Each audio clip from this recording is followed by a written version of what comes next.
5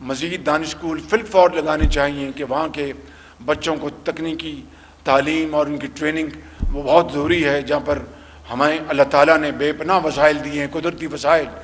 تو آج میں یہاں پر اعلان کرتا ہوں کہ 2 اسکول فل فور ہم چاغی اور واشو میں ہم انشاءاللہ وہاں پر بھی اس کا آغاز کریں گے۔ کچی کینال ایک بہت بڑا ایک چیلنج ہے، اور کچی کینال کا بننا بلوچستان کی زرعی ترقی کے لیے انتہائی ضروری ہے۔ آج ہم نے اس کے اوپر بھی گفتگو کی کہ کس طریقے سے اس کو ہم وسائل مہیا کریں۔ 40 ارب روپے فل فور چاہیے کچی کینال کے لیے۔ آج ہم نے میٹنگ کی ہے، میں انشاءاللہ اسلام آباد جا کر اس کے اوپر ہم مزید مشاورت کریں گے۔ ہم نے ایک پلان بنایا، منصوبہ تیار کیا ہے، تو انشاءاللہ میں آپ سے وعدہ کرتا ہوں کہ کچی کینال کے اوپر ہم اگلے 4 ہفتوں میں ٹھوس فیصلہ کر کے بلوچستان کے عوام کو ان کو یہ تحفہ دیں گے، تاکہ کچی کینال کا یہاں پر مکمل ہونا بننا انتہائی ضروری ہے۔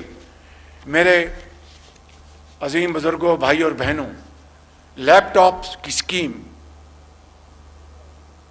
پچھلے سال بھی ہم نے 1 لاکھ لیپ ٹاپ ذہین قابل بچوں کو میرٹ پر دیے تھے۔ اس سال بھی یہ اسکیم 1 لاکھ لیپ ٹاپ اور وہ جاری اور ساری ہے اسکیم۔ اور بلوچستان کا حصہ میں نے پہلے بھی بتایا تھا آپ کو کہ جب میں پنجاب میں تھا اس وقت بھی 4 صوبوں کا ہم حصہ رکھتے تھے، اور اس وقت بھی بلوچستان کا حصہ باقی صوبوں سے زیادہ ہوتا تھا۔ اور جب ہم وفاق میں اللہ تعالیٰ نے ہمیں موقع دیا ہے تو بلوچستان کا حصہ اسی طریقے سے لیپ ٹاپس ہوں، تعلیمی وظائف ہوں، پنجاب ایجوکیشن انڈاؤمنٹ فنڈ جو آج پاکستان ایجوکیشن انڈاؤمنٹ فنڈ بن چکا ہے، وظائف ہوں، یہ لیپ ٹاپس ہوں۔ بلوچستان کا حصہ آبادی کے مقابلے میں 10% پاکستان کے باقی صوبوں کے مقابلے میں زیادہ ہے، اس لیے کہ بلوچستان کے عوام کا یہ حق ہے۔ یہ آپ کے اوپر کوئی احسان نہیں ہے بالکل کہ آپ کے بچے اعلیٰ تعلیم لیپ ٹاپس کے ہاتھ میں ہوں۔ 6 لاکھ لیپ ٹاپس ہم نے اس پورے عرصے دورانیے میں ہم نے تقسیم کیے، جس میں میرے بڑے بھائی جب وہ وزیر اعظم پاکستان تھے انہوں نے بھی لاکھوں لیپ ٹاپ بطور وزیر اعظم تقسیم کیے۔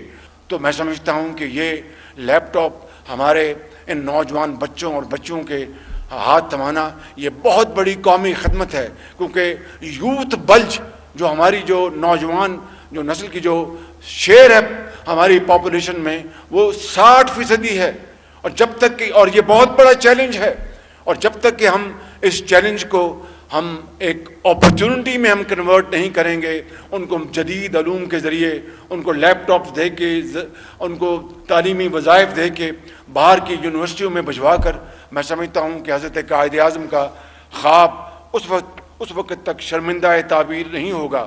میرے بزرگوں، بھائی اور بہنوں، جب طوفانی بارشیں ہوئی تھی 2022 میں اور سیلاب آیا تھا اور بے شمار علاقے اور گاؤں کے گاؤں بالکل بہہ گئے تھے، تو اس تباہی کے نتیجے میں پاکستان کی معیشت کو اربوں ڈالر کا نقصان پہنچا، اور بلوچستان کے لیے پھر ہم نے ورلڈ بینک سے ہم نے $400 ملین جو کہ 112 ارب روپے بنتے ہیں وہ ہم نے حاصل کیے، جس سے کہ لاکھوں گھر جو ہیں 4 لاکھ روپے فی گھر وہ بنائے جائیں گے۔ ابھی میں نے سرٹیفکیٹ دیے، کئی گھر بن چکے۔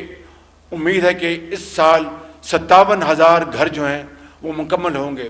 اس کے بعد اس کا دوسرا فیز ہے، یہ ٹوٹل جو ہے تقریباً 98,000 ٹوٹل گھر ہیں۔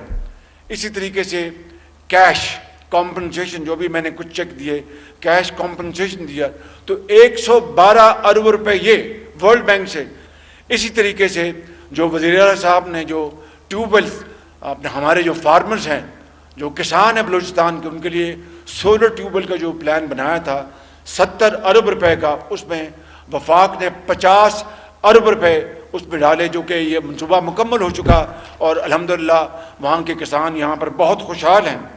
بخدا میں بلا خوف تردید کہہ سکتا ہوں کہ یہ آپ کا حق ہے، اور ہمارا فرض ہے کہ ایمانداری سے یہ وسائل آپ کی قدموں میں نچھاور کیے جائیں، اور پھر حکومت بلوچستان میر سرفراز بگٹی صاحب کا اور پوری ٹیم کا یہ پر فرض بنتا ہے، جو کہ الحمدللہ وہ اس کی ادائیگی کر رہے ہیں، کہ ایمانداری سے یہ وسائل بلوچستان کے عوام کے لیے لگائیں، تاکہ اس صوبے کی ترقی اور خوشحالی ہم پلہ ہو جائے پنجاب اور سندھ اور پاکستان کے باقی حصوں کے مقابلے میں۔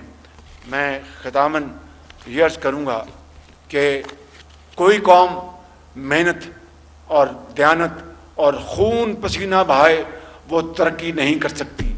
صرف محنت اور محنت وہی قوموں کو یعنی اوج سریت تک پہنچاتی ہے۔ اور میرا ایمان ہے کہ گو کہ ماضی میں ہم نے بہت وقت ضائع کیا، لیکن آج وقت آ گیا ہے کہ انشاءاللہ مل کر ہم اس ترقی کی دوڑ میں مل کر اپنی روکھی سوکھی اکٹھے کھائیں گے، خوشی اور غمی میں برابر کے شریک ہوں گے، تو پاکستان انشاءاللہ بہت جلد اپنا کھویا ہوا مقام حاصل کرے گا۔ اور وہ کس طرح؟ وہ اس طرح کہ جب اپنا قافلہ عزم و یقین سے نکلے گا، جب اپنا قافلہ عزم و یقین سے نکلے گا، جہاں سے چاہیں گے رستہ وہیں سے نکلے گا۔ وطن کی مٹی مجھے ایڑیاں رگڑنے دے، مجھے یقین ہے چشمہ یہیں سے نکلے گا۔ پاکستان پائندہ باد۔